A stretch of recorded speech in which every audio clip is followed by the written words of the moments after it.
Hey guys, welcome back to Portal of Wisdom.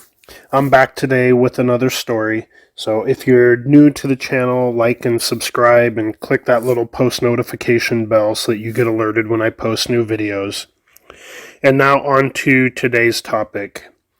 So I grew up in the Midwest, and I used to always hear these stories about the, frontier days, the pioneer days, and the conflicts with the Native Americans, and the Oregon Trail coming through my home state, and all these stories that you used to hear about of the pretty much the old west, and murders and lynchings and all kinds of different things that used to happen back in those days.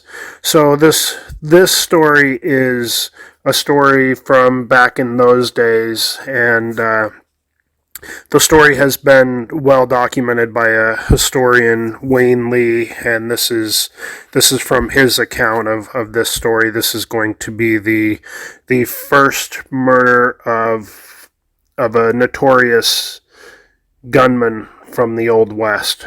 So this is going to start out in the late 1850s. So there's a spot along the Oregon Trail called Rock Creek or Rock Creek Station, and this station or stopping point was built in 1857. It was built by a man named S.C. Glenn, and so he built this station, a little store and a barn and some living quarters and stuff to help supply travelers on the Oregon Trail that are, heading out west.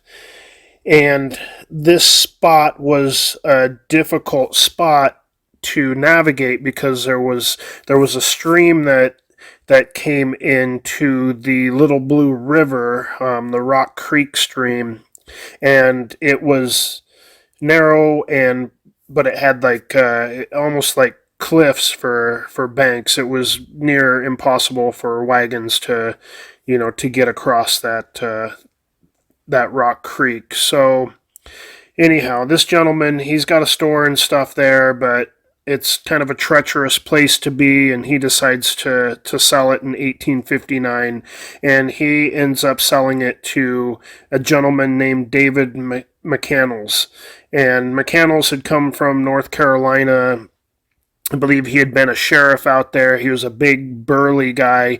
He was originally heading to the California gold fields, but as he's coming from North Carolina and he gets, into Nebraska or this, the Rock Creek area, he's heard a lot of stories of miners coming back from California and basically saying that a lot of what you've heard about California is a lie, or the gold is gone, or whatever. It isn't going to be, like a lot of the stories that were going around. So at this point, he decides he's not going to go to California, and so he buys this land around this Rock Creek station. And he brought his family out from the east, and he thought he would make a living here instead, and use this trading post and make some money off of the travelers and help supply the travelers that are taking the Oregon Trail that comes right past here. So he found it was real difficult to bring water up from the steep banked creek, and he had dug a well to find good, to find good water, and he had to abandon the station on the west, and he built a new one on the east side of the creek because that's where he was able to get a good well with good water, and it was a lot easier, so he didn't have to haul water so far. So he built a cabin and a bunkhouse and a stable and corrals, and then had the store there and everything, and everything was going, fairly well for quite a while.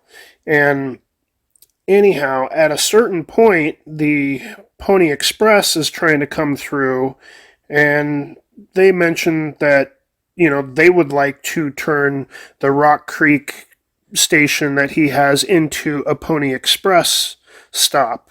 But the Pony Express, they like to own all of their stations, so they didn't want to rent it out from him. So he decides he'll sell to the Pony Express, and the terms of the sale were laid out, and the Pony Express put the down payment of the money that they owed to get it going, and then at that point there were supposed to be numerous payments, and I believe within a couple years all the payments were supposed to be done. So he turns the station over to the Pony Express, and in early 1861, they send a few people to manage this station. And McCandless, he moves, I think, like 3 miles south and builds a cabin there and everything. So he's still close by.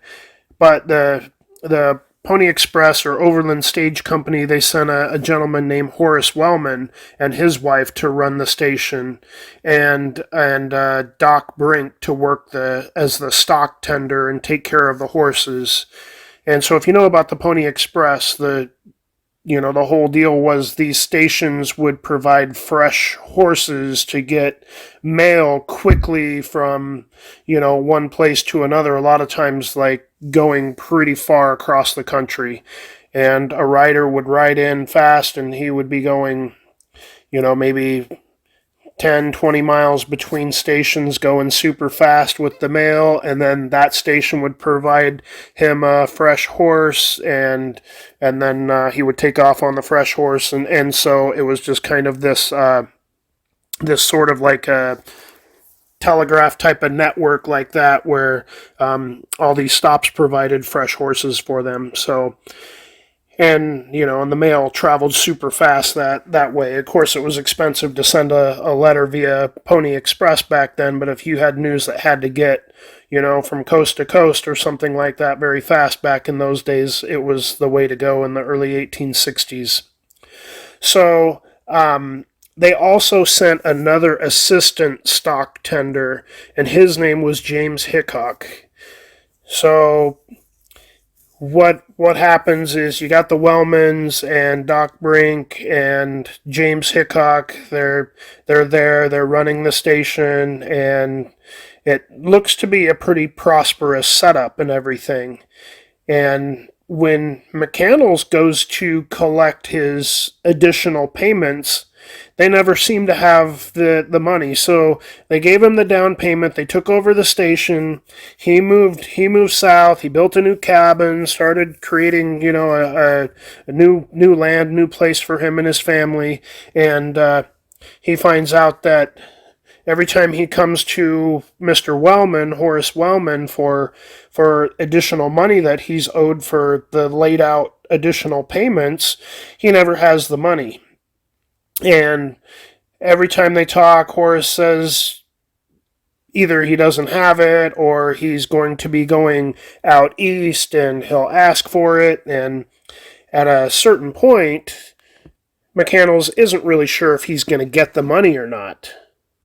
So as some of this tension is building up, it just so happens that that Horace Wellman's father-in-law, his wife's father, at the last name of Holmes, stole a team of horses and a wagon from McCandless and some farm machinery, which he loaded in a wagon and headed south to Kansas. So now remember, McCandless is like a 4-time sheriff in North Carolina, big burly guy. He doesn't take crap from anyone. He tracks this gentleman down into Kansas, and he beats him up something awful, throws him in the wagon, brings back his horses and farm equipment and everything before the gentleman can sell this equipment down there. So he brings him back. He takes him back to the Rock Creek station and to the Wellmans, and apparently they're furious over this incident.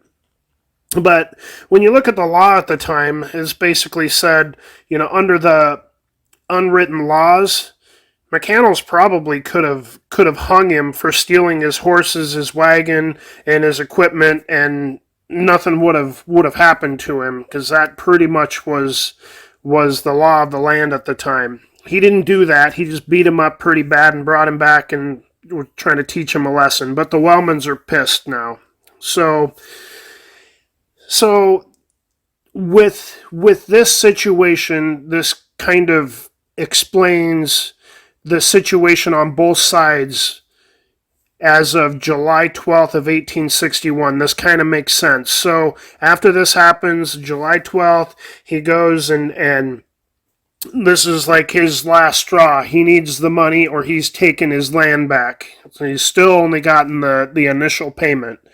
So McCannell's, he goes with his son. His son is a 12-year-old named Monroe, and I believe they go with a couple other friends.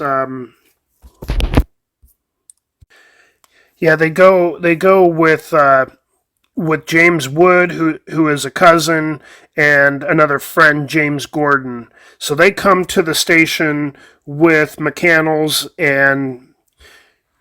and the other two, they stop down by the barn first, and McCannell's, he goes to the door instead, the door of the cabin. He knocks on the cabin door. He asks for Horace Wellman, and Mrs. Wellman's at the door, and she says he's not coming to the door, so he's obviously there. He doesn't want to talk to David McCannell's, and anyhow, he basically, he's infuriated at this point. So he says either he comes out or I'm going to go in and drag him out. He's not going to put up with that. And this was the moment when Hickok shows up.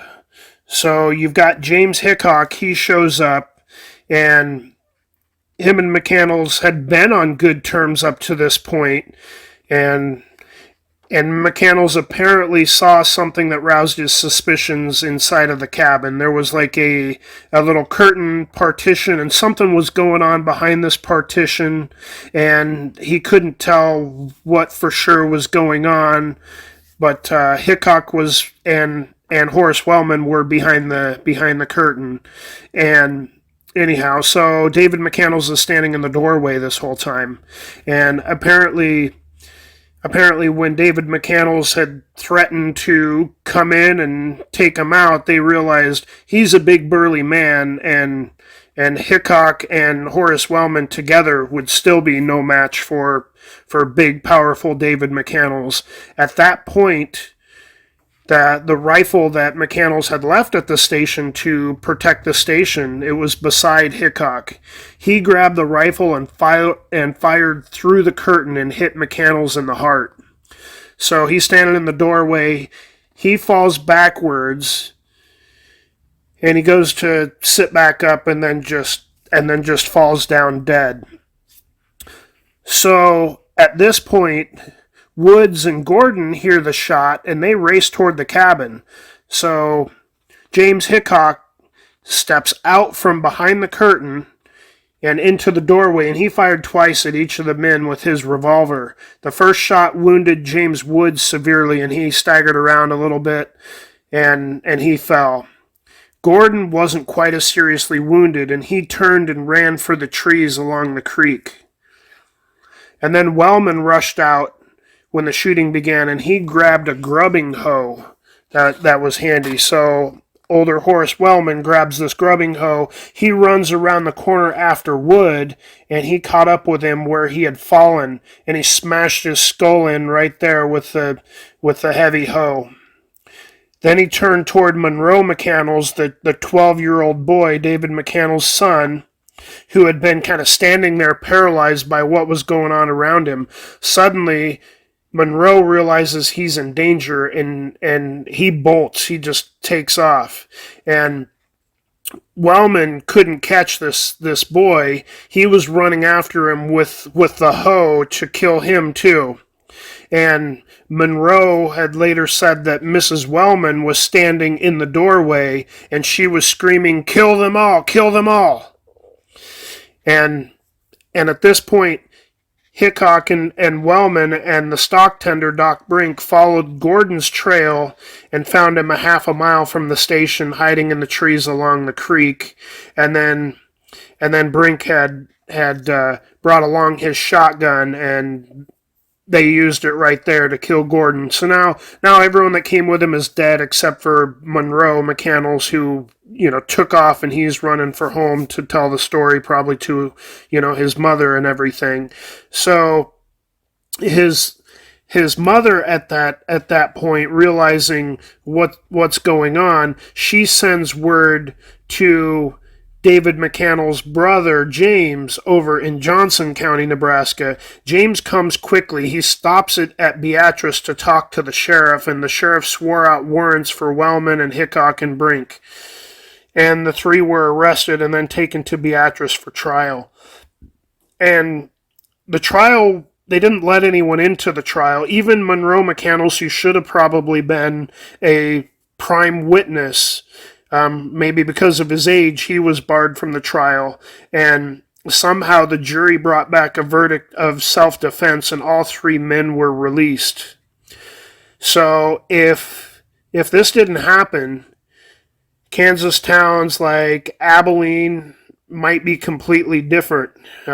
Possibly better, possibly worse. If they hadn't had a marshal named Wild Bill Hickok, and Deadwood, South Dakota would have missed out on all that extra publicity if Wild Bill Hickok had not been in saloon number 10 on the day that he was shot with the dead man's hand.